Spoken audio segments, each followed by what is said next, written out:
y est, on y arrive au plus beau moment de l'année. Non, je ne parle pas des phases finales de l'Euro, mais au Tour de France qui commence ce samedi.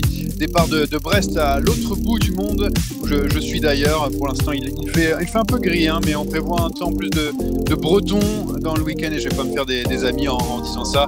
Et bon, pour ce nouveau podcast, on va parler bien sûr de la grande boucle. Quels sont les favoris de ce Tour de France et pourquoi? Ensuite, on passera aux Français. Quelles attentes avez-vous? Et puis, entre deux, on aura le privilège de pouvoir parler à Juliette Labousse, la coureure de DSM. Oui, parce qu'il n'y a pas que le Tour, il y a aussi la course by le Tour, samedi avec le meilleur du peloton féminin. On parlera aussi un peu de JO avec elle.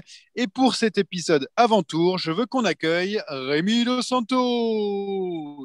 J'ai fait le mode podium. Bonjour Johan, bonjour à tous. Quel accueil! Ouais, c'est un peu comme ça. Et oui, d'habitude, il fait un truc genre oui, il adore Enric Mas et Miguel Angel Lopez, c'est un supporter de Movistar, le comeback de Brice Jacon.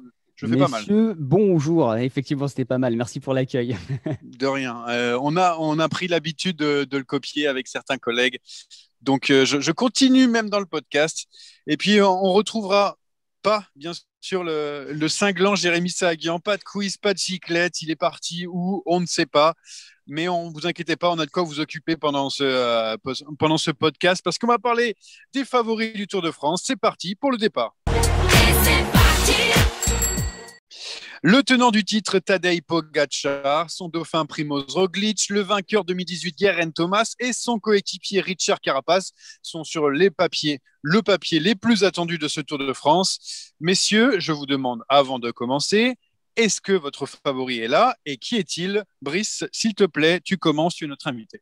Il est bien là, c'est Richard Carapaz de l'équipe Ineos Grenadier, bien évidemment. Évidemment. On sent bien l'amour de l'ancien Movistar aussi. Ouais, c'est ça. Et Rémi, alors toi, est-ce que tu es plutôt dans le nord, plutôt en Slovénie? Ah, moi, je suis très alpestre, ouais. Je suis plus en Slovénie. Moi, je vois bien Primož Roglič.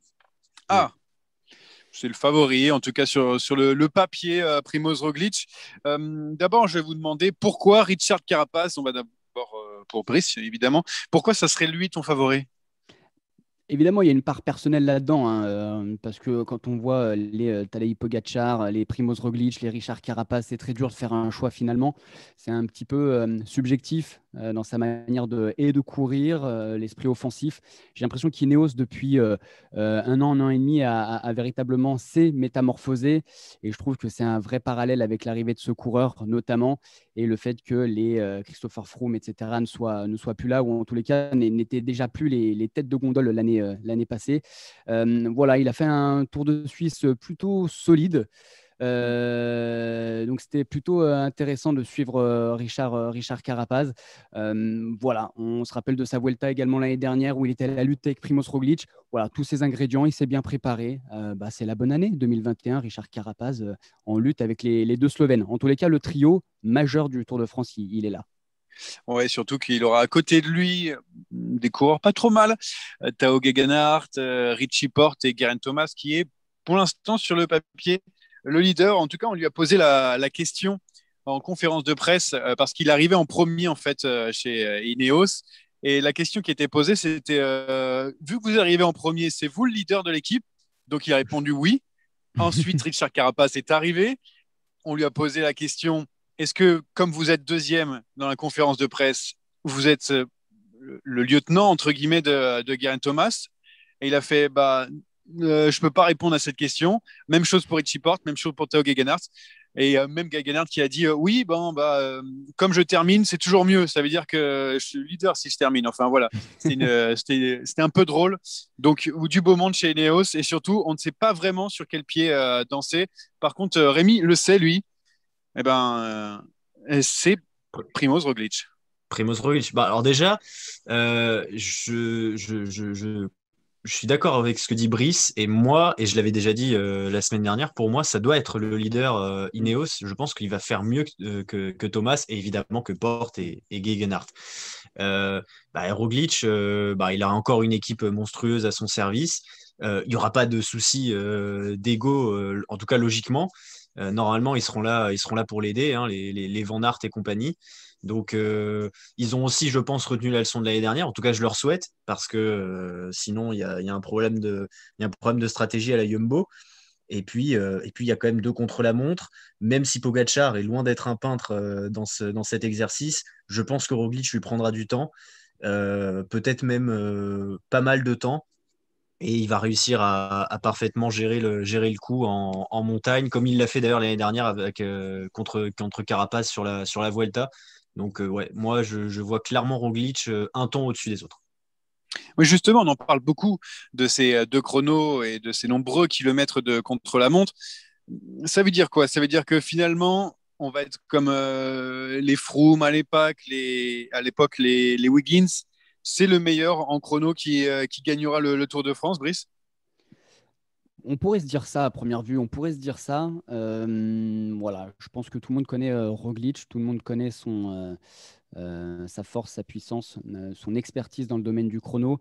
Donc, non, non, non, j'ai beaucoup de mal à y croire. J'ai beaucoup de mal à y croire. On va avoir des leaders, en tous les cas, on espère, des leaders d'équipe qui seront offensifs, qui seront à l'attaque. En tous les cas, juste pour les deux qu'on a cités, en plus de Roglic, Pogacar et Carapaz, ne sont pas les derniers à tenter des choses, à essayer de secouer un schéma préétabli. Donc, non, ce serait un petit peu trop simple effectivement, de dire que Primoz Roglic, parce qu'il est supérieur en chrono, serait voilà, le vainqueur probable du Tour de France. Je pense qu'il y a beaucoup d'autres éléments et d'autres paramètres qui rentrent en jeu. Mais oui, d'un point de vue très basique, on pourrait se dire qu'il a un avantage. Mais voilà, les Pogacar et Carapaz, à mon avis, eux n'en resteront jamais là. Est-ce qu'on n'en fait pas un petit peu trop avec les chronos? Parce qu'on n'oublie pas quand même, même si elle est un peu moins présente cette année, la montagne est là et ça peut faire de gros écarts. Je ne sais pas ce que tu en penses, Rémi, mais souvent on dit, ben voilà, il y a les chronos, donc du coup c'est mort pour la plupart des coureurs, etc. Mais attendez, ça se trouve, ça va peut-être faire l'effet inverse. Alors, oui, c'est possible. Je doute que les chronos ne fassent vraiment pas la différence cette année. La montagne, elle est présente, oui. Après, j'ai vraiment peur d'une montagne qui sera relativement escamotée cette année. Par exemple, la double ascension du Ventoux, on Mm. sait très bien qu'il va rien se passer sur la Mm. première, donc ça va se jouer vraiment sur la deuxième montée. Alors, ça, évidemment, il peut y avoir des écarts, mais ce sera, euh, ce sera malheureusement. Il aurait pu en avoir, il aurait pu en avoir plus. L'arrivée à Andorre-la-Vieille, par exemple, ben, ça finit pas au sommet, donc il y aura moyen de se refaire si on est un peu lâché dans le dernier col. Donc voilà, tout ça me fait dire que la montagne, je suis pas sûr qu'on y fasse tant d'écart que ça, à moins de tomber sur quelqu'un qui a décidé de tout faire exploser. Je vois vraiment pas qui, parce que Pogacar est trop seul, parce que la Jumbo va certainement contrôler Ineos, à moins vraiment qu'il n'y en ait qu'un seul qui joue la gagne, les autres vont pas forcément travailler comme des fous pendant une journée pour rendre la course complètement folle. Après, Ça va être Rémi, aussi. Ouais, vas-y, Brice. Rémi, si on se rappelle, effectivement, on parle d'Andorre.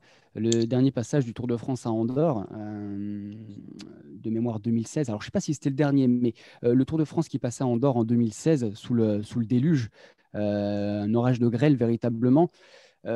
Voilà, si l'étape ne finit pas au sommet, finit plutôt en bas du col. Voilà, ça peut donner un petit peu des faits de course et des profils qui, voilà, dans une descente, si on tombe sur des conditions qui sont un petit peu particulières, pourraient chambouler ce qu'on pourrait attendre d'une étape plutôt tranquille, où, comme tu l'as précisé, on peut se refaire en descente. Voilà, ne sait-on jamais. Ça fait un petit peu bateau de dire ça, les scénarios ne sont jamais écrits, mais j'ai vraiment, vraiment envie de croire que, évidemment, le Tour de France sera cadenassé. On a deux armadas, on a deux énormes trains avec Ineos et Jumbo-Visma. Mais pourquoi pas espérer un tour un tout petit peu plus décanté, en évitant de se dire que ça se décidera voilà, sur le tard ou sur les derniers kilomètres à chaque fois. On l'espère. En tous les cas, si c'est le cas, en tous les cas, si c'est le cas, pardon pour la répétition, mais si ça se déroule comme ça, on sera largement déçu parce qu'on a des leaders et des favoris qui ont le potentiel de mettre le feu. Justement, des favoris qui arrivent avec de belles équipes, hein. Ineos, Jumbo-Visma, UAE, voire Movistar, et évidemment avec toujours une belle équipe. Ça va être aussi un beau bras de fer parce que déjà, personne ne veut vraiment prendre être en tête du peloton du début jusqu'à la fin d'une étape. Hein. Ineos l'a fait par le passé, mais n'a plus envie. Jumbo-Visma a dit on s'est fait avoir l'année dernière, donc du coup, on le fera pas. Voilà, ça va être un bras de fer et surtout intéressant de voir la tactique des uns et des autres. Moi, c'est ce qui m'excite un petit peu. Je sais pas ce que tu en penses, Rémi. C'est vrai que on va pas avoir, on n'a pas un scénario de course qui est écrit d'avance. Alors, on savait l'année dernière que la Jumbo allait faire du Ineos et on savait les années précédentes que Ineos ferait du Ineos. Et on sait aussi que UAE n'est pas capable de faire ça. On sait aussi que la Movistar peut péter un câble et prendre le contrôle d'une journée comme ça sans Sans vouloir aller au objectif. bout. Voilà, sans objectif, juste pour l'amour de la course. Et donc, c'est vrai que ça, c'est intéressant. Et il va peut-être y avoir, comme tu dis, un petit round d'observation entre la Jumbo et Ineos. Et je pense que ce serait intéressant de voir combien de temps ça peut durer et de voir si Pogacar ou un autre d'une autre équipe, mais surtout Pogacar, peut-être en profiter. Parce que s'il y a un Pogacar qui attaque et que la Jumbo et Ineos se regardent en disant bah, vas-y, roule derrière, non, c'est toi, ça pourrait faire les affaires du Slovène. Ouais, le Slovène qui est toujours aussi fort quand on ne l'attend pas et surtout presque esselé. Je me débrouille toujours tout seul. Mm. En tout cas pour Tadej Pogacar. Et aucune chance pour les autres, les outsiders. Mas, Kelderman, Lopez, je sais pas moi, il y a peut-être d'autres personnes qui ont envie de se faire une place sur le podium ou Ouais, voir plus haut. il y a quand même Brice? trois équipes. Alors, si on regarde la start list, encore une fois, hein, sur le papier, il y a trois équipes qui peuvent tirer un peu leur épingle du jeu, à mon sens. Donc, évidemment, la Movistar, on va peut-être revenir dessus, mais c'est pas nouveau. Il y aurait, pourquoi pas, la Bahreïn et la Borange Grohe. Astana, que je trouve un tout petit peu moins capé que les années précédentes, un petit peu moins solide. On peut peut-être en attendre un tout petit peu moins en termes de performance au classement général. Voilà, on a ces trois équipes, Movistar, la Bora et la Bahreïn qui, si elle joue bien le coup, en temporisant un petit peu derrière les deux mastodontes Jumbo-Visma et Ineos Grenadier, pourrait, pourquoi pas, voilà, filouter, placer des coureurs et pourquoi pas faire des beaux coups. En tous les cas, alors évidemment, je vais parler de la Movistar, mais elle a vraiment, vraiment quelque chose à jouer sur ce Tour de France avec la recrue Miguel Angel Lopez plus Enric Mas. Valverde, on peut le mettre un tout petit peu de côté avec la première participation de Jorge Arcas. Enfin, il y a beaucoup de choses dans cette équipe qui, voilà, elle est prête. Il y a eu une transition post-Mikel Landa, Nairo Quintana, etc. Ça a un petit peu vacillé. Enric Mas a essayé de sauver un petit peu les résultats de l'équipe la saison dernière avec aussi des victoires d'étape de Marc Soler et des placettes voilà, de Mas au général. La Movistar doit s'assumer cette année et je pense qu'elle a fort à faire sur ce Tour de France et il ne faut pas qu'elle se loupe. Moi, je rajouterais une dernière équipe là-dedans. C'est la Bike Exchange qui arrive un peu masqué, mais qui a quand même des beaux grimpeurs dans son équipe. Alors, Simon Yates, il sort du Giro, donc je ne le vois pas jouer le top 10 ou alors 9-10, pas plus. Mais par contre, on a Chavez qui est imprévisible et qui peut très bien tenir longtemps, même si pareil, je le vois plus gagner des étapes. Et si les deux travaillent pour Lucas Hamilton, ça peut être pas mal. On peut avoir un joli trio. Donc il y a éventuellement, enfin moi en tout cas personnellement, je rajouterais cette équipe comme potentiel outsider. Ouais, un petit peu homogène derrière le quatuor de tête. Hein. Entre Pogacar, Roglic, Thomas et Carapaz, on sait qu'ils vont jouer à l'avant, mais derrière, difficile de dire qui sera entre 5 et 10. On va pas se mouiller maintenant. Les paris, c'est à la fin. D'abord, c'est la rubrique on n'attaque pas. Attaque de Pierre Rolland encore une fois. Personne ne réagit. Alors, Brice, qui ne doit pas connaître la nouvelle version de on n'attaque pas. C'est simple, tu es d'accord, on attaque. Tu n'es pas d'accord, on n'attaque pas. Et je vais commencer par la première phrase. Cavendish sur le Tour de France. C'est cool, non, Brice? C'est très cool. Ah non, il C'est faut très dire cool. on n'attaque pas. On voit que tu es j'ai- novice. Eh ben, ça allait venir ensuite. Eh ben, évidemment qu'on attaque. Évidemment qu'on attaque. Quel plaisir. Quel plaisir. Paris gagnant. On le voyait en larmes à la fin de la saison dernière, saison encore une fois particulière, avec voilà, on venait terminer quasiment une carrière qui nous laissait sur notre fin, qui lui aussi devait le laisser sur sa propre fin finalement. Il arrive à rebondir chez la Deceuninck Quick-Step. Jusque-là, il a quand même gagné pas mal d'étapes. Ça reste des courses, disons, un petit peu secondaires, faut pas se le cacher, qui reviennent sur le Tour de France avec cette équipe, avec des coéquipiers à son service, comme quasiment. Alors, il faudra voir la répartition des rôles, mais il aura certainement à un moment donné sa chance à prendre, sa chance pardon, à saisir. Quel plaisir de revoir Mark Cavendish. Et au-delà de lui proprement parler, j'ai vraiment l'impression qu'il y a une ferveur autour de ce coureur. Ça a l'air de beaucoup plaire, que ce soit et dans le peloton et pour les suiveurs. Donc c'est une bonne chose je trouve que c'est une bonne chose pour le vélo, et ce serait une petite histoire à suivre, une petite histoire à contempler, voir comment ça se passe, si elle est couronnée de succès ou en tous les cas de belles performances. Donc c'est très chouette. On attaque. Rémi, on attaque ou on n'attaque pas? J'attaque à 1000%. Très bien. La blessure de Sam Bennett, c'est du flanc, non? J'attaque. Ouais, évidemment, j'attaque. Brice? J'attaque pas.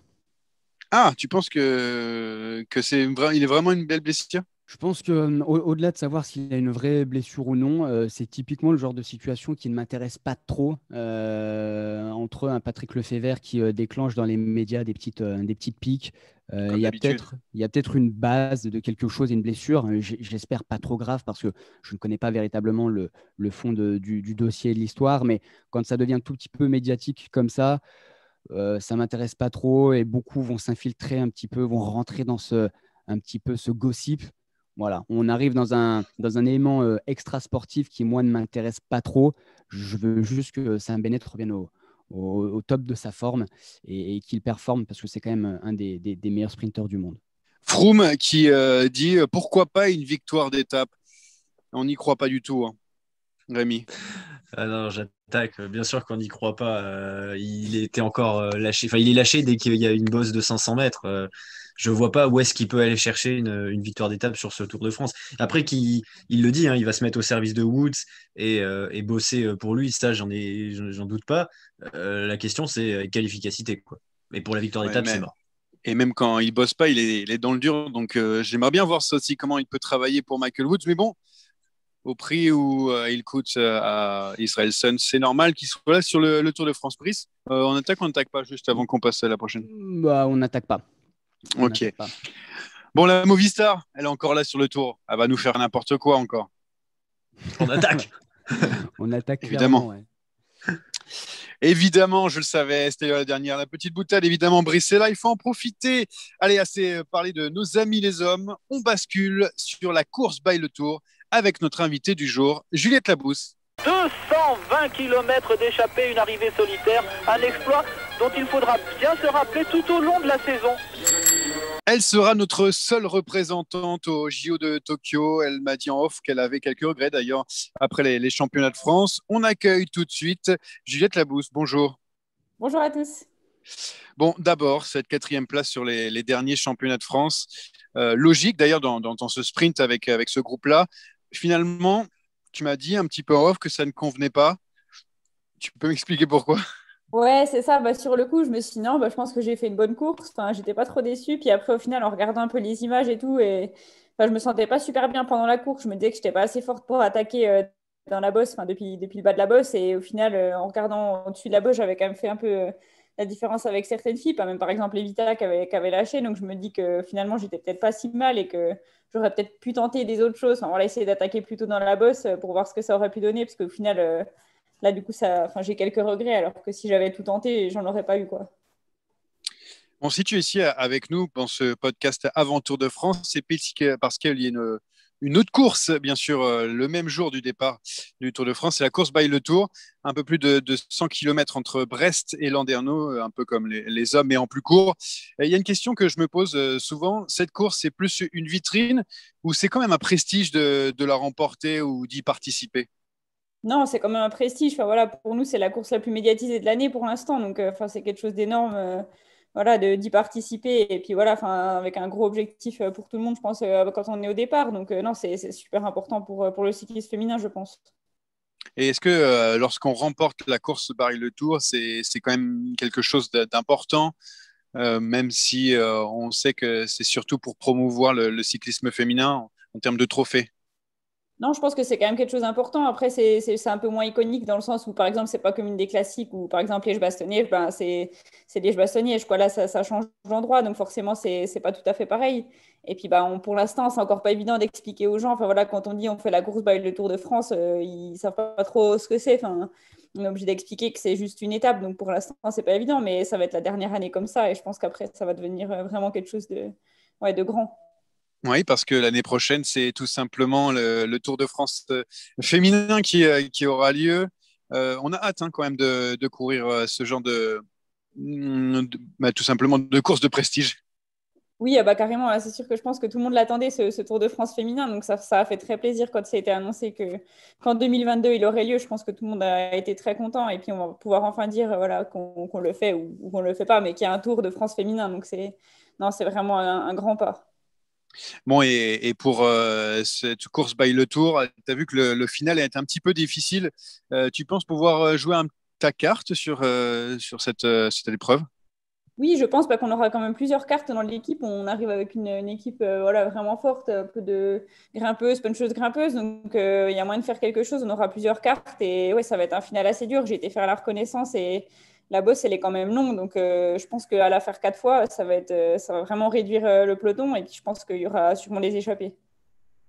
J'ai avec moi Brice Jacon et Rémi Dos Santos qui ont peut-être une question à poser.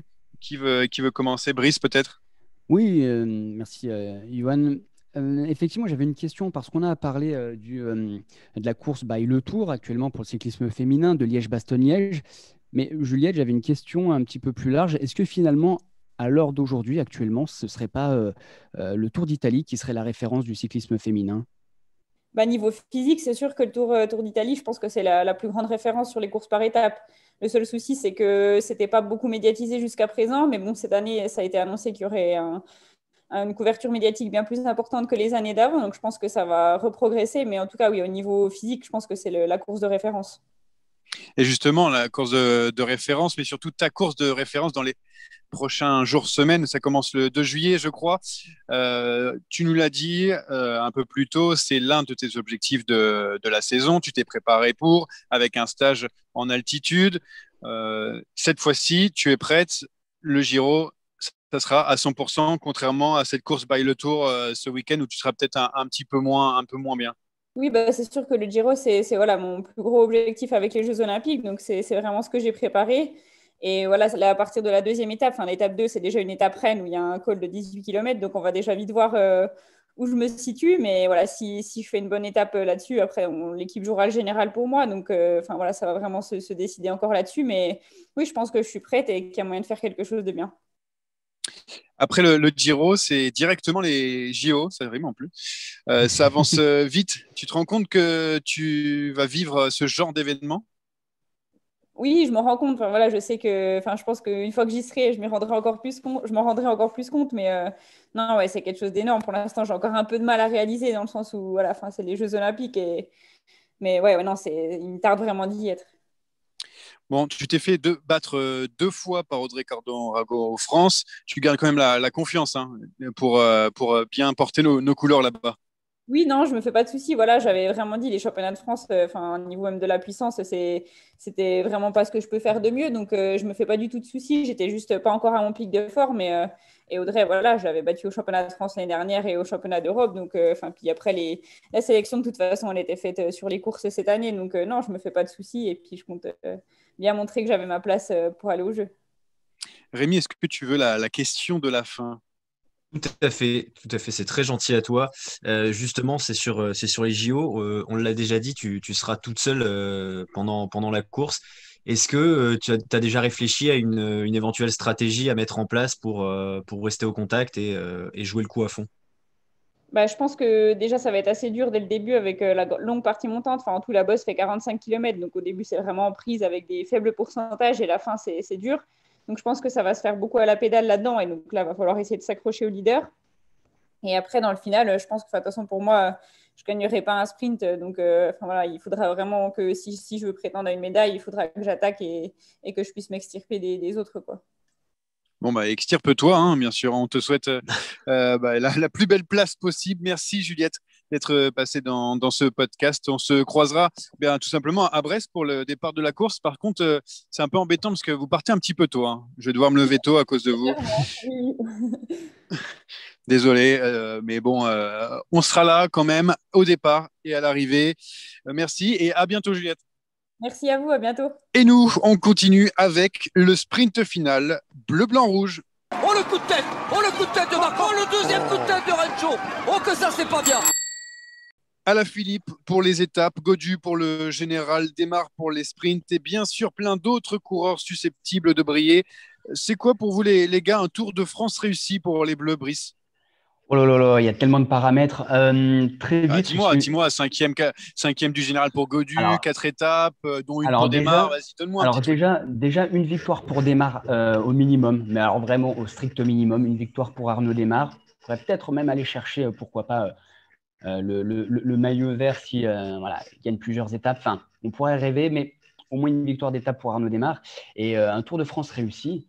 Peut-être en surprendre plus d'un. Jamais j'aurais pensé dire ça un jour. Ce serait pourquoi pas un top 10 de Julien Alaphilippe à minima. Je crois savoir et je pense très sincèrement que le maillot de champion du monde sur ce Tour de France, Alaphilippe veut en profiter, veut en faire quelque chose. Il n'y a pas les JO de Tokyo derrière. Ça ressemble le Tour de France 2021 et le Tour de Lombardie derrière en fin de saison. Ça ressemblerait pourquoi pas aux deux grands objectifs de Julien Alaphilippe cette saison. Donc je ne serais pas étonné qu'on le voit peut-être un tout petit peu moins à l'attaque pour viser des étapes, mais aller chercher une place au général et pourquoi pas un top 10 au minimum. Donc voilà un petit peu en termes de performance pure ce qui rendrait un Tour de France réussi pour les Français. Et évidemment, si on prend un tout petit peu plus de recul, j'aurais un œil particulièrement attentif à Aurélien Paré-Peintre et à Élie Gébert. Paré-Peintre qui fait son premier Tour de France. Il a fait déjà le Giro l'année dernière avec brio. Et le retour un petit peu d'Élie Gébert qui, après sa grave blessure, depuis le début de la saison, il montre vraiment des dispositions qui font vraiment plaisir à voir. Donc, allez, Élie, éclate-toi sur ce Tour de France, quoi. Rémi, c'est quoi un Tour de France réussi pour nos tricolores? Je me suis beaucoup posé la question. Quand tu m'as demandé d'y réfléchir, j'ai vraiment pris mon temps pour bien analyser. Je suis d'accord avec toi, Brice, pour Arnaud Démare. Je pense qu'il faut au moins une victoire. Je vais même aller plus loin, c'est qu'il lutte pour le maillot vert. Je ne dis pas qu'il l'aura forcément, il y a du monde en face, mais voilà, qu'il soit vraiment à la lutte pour le maillot vert et pas largué à 150 points à la mi-parcours. Voilà, et du coup, c'est fatalement, ce sera plusieurs victoires d'étape. Donc, ça veut dire Arnaud Démare, évidemment. Ça peut être Nasser Bonny. Et puis, des Gaudu, des Paré-Peintre, des Gébert. Moi, je crois beaucoup en Kenny Elissonde cette année aussi pour aller en claquer une. Et voilà, vraiment, je me débarrasse du classement général. Je n'en ai rien à faire du maillot à poids. On l'a assez gagné ces dernières années.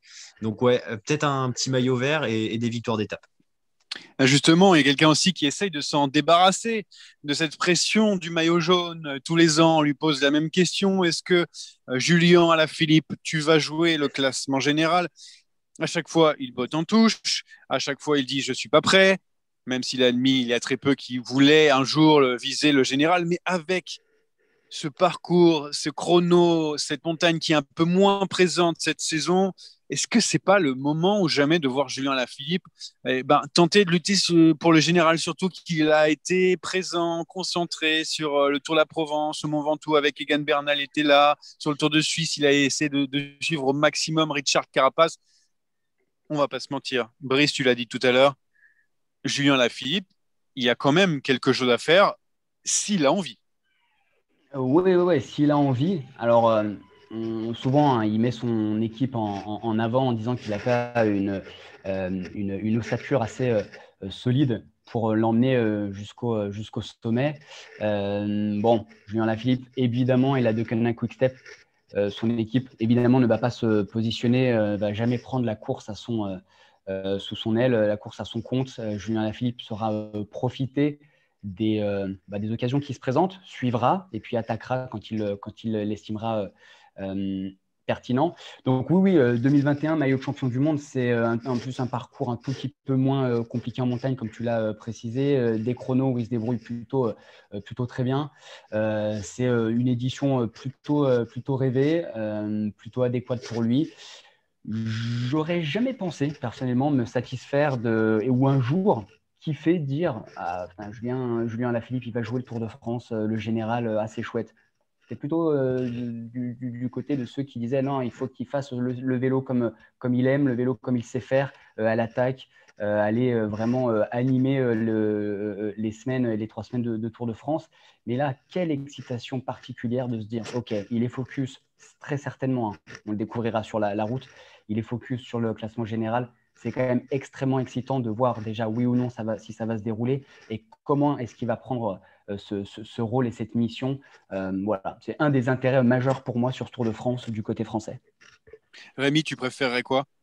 Qu'il vise le général ou des étapes sur ce Tour de France? C'est une question très difficile. 2019 me pousse à dire le général parce que on a quand même énormément vibré avec lui, bon, avec Pinot aussi évidemment, mais ça donne envie de revivre ça, de revivre ces jours en jaune et cet incroyable été 2019, surtout que en plus vu la pandémie 2020, j'ai pas envie de dire qu'il compte pas, mais c'était pas la même période, c'était pas pareil, donc je le mets un peu de côté et du coup j'ai envie qu'il refasse comme l'année dernière, j'ai envie de dire, et j'ai envie de voir Julien Alaphilippe plus jouer le général. Après, en jouant le général, il y aura forcément des occasions qui se présenteront. Il peut très bien en claquer 2, il peut très bien claquer un chrono notamment. Donc, je suis plus général. J'ai pas envie d'y croire, mais il est capable de tenir très longtemps pendant ce tour. Qui finira devant Brice? David Gaudu ou Alaphilippe? Julien Alaphilippe. Tu penses Julien Alaphilippe. J'ai l'impression alors pourtant, il a montré de belles dispositions sur le critérium du Dauphiné. David Gaudu, j'ai pas l'impression que dans vos paroles, on sent que il va se passer quelque chose avec lui. Pourtant, un top 5, ça peut être possible, même si dans les chronos, ça va être difficile. Mais il est largement capable de faire de belles choses dans la montagne. Rémi, je ne sais pas si tu es d'accord avec moi. Alors, moi, je suis totalement d'accord avec toi. Sur les 3 noms que j'ai ressortis, c'est le premier que j'ai mis parce que déjà, je suis curieux de voir comment il va gérer ce Tour de France en tant que leader de la Groupama. Alors, co-leader, puisqu'il y a aussi évidemment le train d'Arnaud Démare.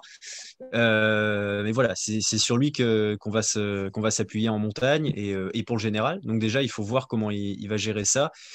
Et c'est vrai qu'on l'a vu plutôt bon sur les courses d'une semaine World Tour. Alors, il était un peu en retrait avec le Dauphiné, mais au final, tout s'est joué véritablement sur le chrono, donc ça ne veut pas dire grand-chose. Il a été excellent sur le Tour du Pays Basque en tenant tête à Roglic. Donc j'ai vraiment envie de voir ce que ça peut donner. Alors le problème, encore une fois, c'est comme il est co-leader, il n'aura pas une équipe à son service. Ce sera un petit peu biaisé par rapport à des Jumbo ou des Ineos. Mais je le vois capable de tenir tête. Je le vois vraiment top 10 assurément, peut-être pas top 5 parce qu'il y a les 2 chronos, mais je le vois finir haut et personnellement je le vois même finir devant Julien. Et pour rester dans la même équipe, Arnaud Démare, on l'a dit tout à l'heure, ne pas remporter une victoire, ce serait vraiment une désillusion pour nous les observateurs et pour lui, je suppose évidemment. Brice, tu l'as dit tout à l'heure, c'est une victoire ou rien quand même pour Arnaud Démare, surtout que là, il est grand leader de la FDJ. Oui, exactement. C'est ce qu'il voulait, revenir sur le Tour de France avec son train. Les quelques années qui ont passé, c'était tout pour Thibaut Pinot et du coup, Arnaud Démare se réfugiait entre guillemets sur les autres grands tours avec réussite. Le Giro l'année dernière était juste exceptionnel pour lui. Alors, comme le disait Rémi, une année particulière, donc des enseignements un petit peu à mettre entre guillemets, à prendre avec des pincettes. Mais voilà, on ne fait pas une razzia sur le Giro pour venir jouer petit bras sur le Tour de France. Non, il a un train d'ailleurs quasiment identique à celui de l'année dernière, notamment sur le Giro. Un train qui est extrêmement performant, un train où les automatismes sont là, il n'y a pas de doute possible, quoi. Donc, non, là, il faut élever le niveau et il faut scorer sur le Tour de France. Ce serait un échec. Si Arnaud Démare ne score pas sur ce Tour de France, ce serait un échec, surtout qu'il a largement la place. Il a déjà gagné face à l'ensemble de ses adversaires qui seront présents sur le Tour de France. Donc, non, ça me fait même pas, faut même pas imaginer Arnaud Démare qui ne gagne pas. Et plus on en parle, plus on l'imagine avec le maillot vert, plus la tenue au Groupama FDJ. Et en vrai, ça aurait de la gueule. Et on parlait d'une histoire avec Mark Cavendish à suivre un petit peu tout au long de ces 3 semaines. Et ben, la conquête du maillot vert par Arnaud Démare, ça pourrait être aussi un petit fil rouge qui serait très agréable à suivre. Mais j'entends déjà Marc Madiot dire si Arnaud Démare gagne une étape, la question se posera forcément sur le maillot vert, qui est quand même un maillot emblématique pour les sprinteurs. Marc Madiot qui aimera plus suite le jeu en disant non, c'est étape par étape, victoire après victoire. Et si au bout il y a le maillot vert, on verra.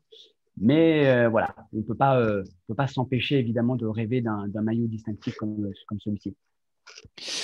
Je vais demander un petit peu en amont vos 3 noms de coureurs français qui vont briller pour finir sur ce Tour de France. Rémi, je veux tes 3 noms. Alors, donc, il y a David Gaudu, voilà, je l'ai dit juste avant. Vous avez donné des pistes tout à l'heure. Ouais, Aurélien Paré-Peintre, parce que j'ai vraiment envie de le voir. Il a été intéressant sur son premier grand tour l'année dernière. J'ai envie de le voir là sur ce Tour de France. Et voilà, je l'ai dit aussi, Kenny Elissonde, parce que l'année dernière, il a été formidable dans son travail de coéquipier pour Richie Porte. Il finit 25e du général, ce qui est loin d'être ridicule pour un équipier. On sait qu'il grimpe très bien. Il a quand même gagné à l'Angliru en 2013. Et là, il n'y a pas de leader pour le général à la Trek. Enfin, Mollema, vite fait, mais bon, on sait que ça ne va pas tenir 3 semaines. Nibali, il est en tournée d'adieu. Donc, il aura beaucoup plus de liberté. Il va pouvoir prendre des échappées. Et il peut en claquer une très, très belle. Moi, je le vois bien aller gagner au Ventoux. Très bien. Pour tes 3 noms, on attend ceux de Brice maintenant. On va pas mettre Julien Alaphilippe parce qu'on en a beaucoup parlé et évidemment on le met un petit peu hors classement. On en a déjà évoqué 2 sur les 3. Évidemment Aurélien Paré-Peintre. Je prends un petit peu le pas de Rémi sur ce coureur-là pour vraiment nous montrer cette jeune génération, voir ce qu'il y a sous le capot et voir la marge de progression. Donc c'est assez excitant d'observer ce coureur. Et Elie Gébert qui revient, qui gagne cette année. Trouver un petit peu le rôle d'Elie Gébert dans cette équipe au milieu de Warren Barguil, Nairo Quintana. Je vous avoue que ce n'est pas forcément très simple. Est-ce qu'il aura plutôt carte blanche? Est-ce qu'il sera équipier de luxe? À voir. Mais j'espère vraiment qu'Elie Gébert aura un petit peu de marge de manœuvre, un petit peu de liberté.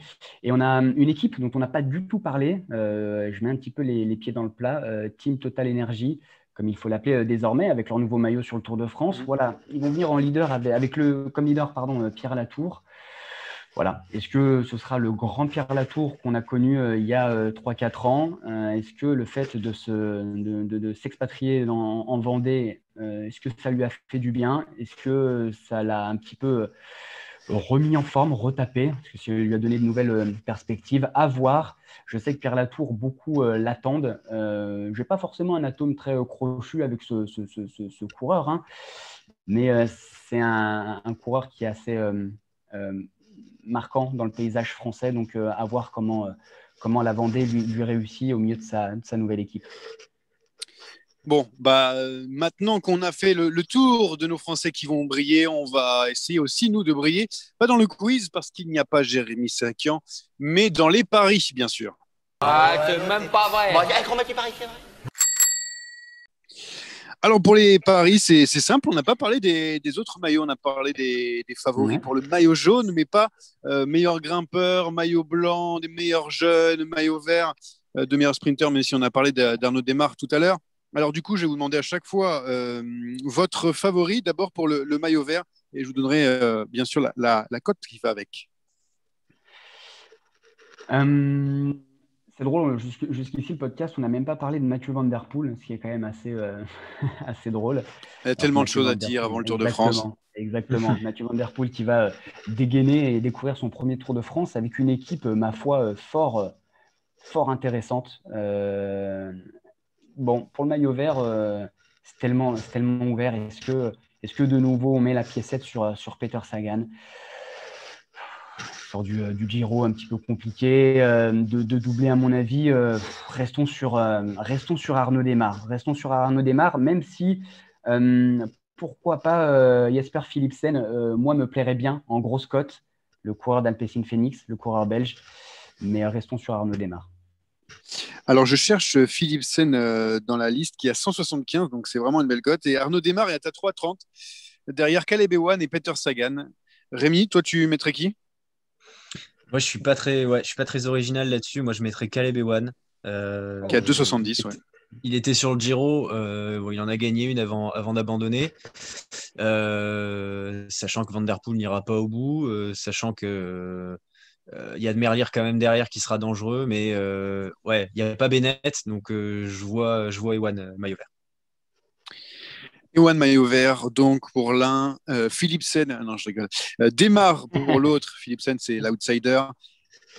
Pour moi, ce sera tout simplement Wout van Aert. Wout van Aert qui est pas très loin, à 6,50, pardon, juste derrière Arnaud Démare. Voilà, Wout van Aert, pourquoi pas, qui va essayer de gagner des points un petit peu partout, en montagne, en puncher, en sprint, en chrono. S'il y avait une autre spécialité, je pense qu'il aurait pu le faire aussi. Alors pour le classement par points, c'est un petit peu, ça c'est fait, pardon. Pour le classement de meilleur grimpeur, c'est un petit peu plus difficile, hein, parce qu'on ne sait jamais qui va jouer la course avant. Pour ce maillot à poids pourtant si mythique, vous avez, vous, un favori rapidement? Oui, un favori par défaut. Pardon, Rémi. Un favori par défaut, je vois bien Aurélien Paré-Peintre en cas de mauvaise journée qui l'empêcherait d'aller faire une petite placette au général parmi les 20-25 premiers, d'aller chercher les poids en montagne. Aurélien Paré-Peintre. Aurélien Paré-Peintre, cote à 100 dans les derniers. Alors, toi, tu aimes bien gagner de l'argent ou en perdre, hein. Rémi, toi, tu dirais qui? Moi, là, je ne vois qu'un nom qui sort, c'est Guillaume Martin. Il a dit qu'il ne jouerait pas le général. Il va jouer des étapes. Ça peut venir avec. Donc, en plus, il l'a fait sur la Vuelta l'année dernière. Donc, vraiment gros favori pour moi. Guillaume Martin, oui, on a l'impression favori logique, hein, mais encore une fois, on n'a pas assez bien étudié le parcours pour savoir si ça ne peut pas être un favori tel Tadej Pogacar qui peut récupérer ce maillot comme l'an dernier. Mais bon, Guillaume Martin, favori sur la liste. Et puis moi, je voulais tenter un petit coup et je voulais mettre Pierre Rolland, voilà, notre Français qui est un peu plus loin à 20, mais je crois en Pierre Rolland, pourquoi pas pour un maillot à poids pour l'un de ses derniers tours. On ne le souhaite pas, mais en tout cas, plus près de la fin que du début. Enfin, maillot blanc de meilleur jeune, ça va aller très vite. Qui me dit autre chose que Pogacar? Personne, c'est sûr. Merci. Sachant qu'il y a quand même Barnabas Pic qui a 450 pour toi, Brice. Le pire, c'est Casper Pedersen. Voilà, qui a 500. J'ai pas le courage de les tenter, ceux-là. Tant pis pour toi. Et puis, on va finir avec un dernier pari, bien sûr, vainqueur de l'étape 1, qui est le premier maillot jaune de Tour de France. Le favori, c'est Mathieu Van Der Poel devant Wout van Aert et Julien Lafilippe, comme souvent dans les trois quarts des courses disputées cette saison. Vous voyez qui gagner à Landerneau, juste à côté de Brest? C'est difficile, le final, attention. Rémi, si tu veux débuter. Non, t'es pas chaud, j'ai l'impression, Brice. Ah ouais, là, je suis pas chaud, là. Moi, je vais jouer une grosse cote, enfin une semi-grosse cote. Je vais jouer Alejandro Valverde. Comme en 2008. Alejandro Valverde, t'as 45, donc c'est pas mal du tout. Ah, c'est dur pour Brice. Ouais, c'est dur. J'ai vraiment envie de jouer une grosse cote, mais. T'as fait que ça depuis tout à l'heure. Ouais. Il est à combien pique sur la première étape? Je sais pas, mais si tu veux, j'ai un Victor Delaparté à 201. Moi, j'irai sur Dylan Tuns de la Bahrain Victorious. Dylan Tuns. Ouais. Tu me facilites pas la tâche là parce qu'il faut que je trouve à 61, bien sûr, pour la victoire lors de la première étape. Et donc, le maillot jaune qui il a déjà porté le maillot jaune Dylan Tuns sur les routes en 2019 du Tour de France. Tout à fait. Après, écoutez-moi, je vais vous dire, Primoz Roglic d'entrée, bam, 18-7, on n'en parle plus. Ridal, il a commencé à faire de belles choses sur les petits sprints en montée, Primoz Roglic, et il va, pour la première, montrer qui est le patron, tout en le perdant le lendemain, parce qu'il ne faut pas non plus l'avoir trop longtemps. Donc voilà, pour moi, Primoz Roglic, Et ce sera donc le mot de la fin pour cet épisode spécial avant Tour de France. Le Tour de France, on va, j'espère, se régaler. On essaiera d'être en live de temps en temps après les étapes. On ne vous promet rien parce qu'on sait la technique, c'est difficile sur le Tour de France, mais c'est pas grave. On essaiera de faire des podcasts toujours sur Deezer, Spotify, Apple Podcasts et YouTube. Voilà, je vais vous dire bon Tour de France et à bientôt les gars.